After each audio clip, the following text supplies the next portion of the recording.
Ayvos ağacından yaptığımız yaprağın son şekli bu şekilde. Ben bunu su bazlı yaldız boyayla boyadım.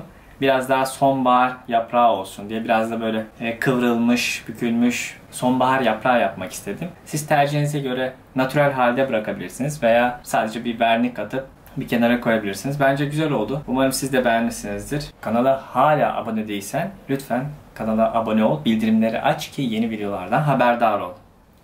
Bir sonraki videolarda görüşmek üzere. Hoşça kalın.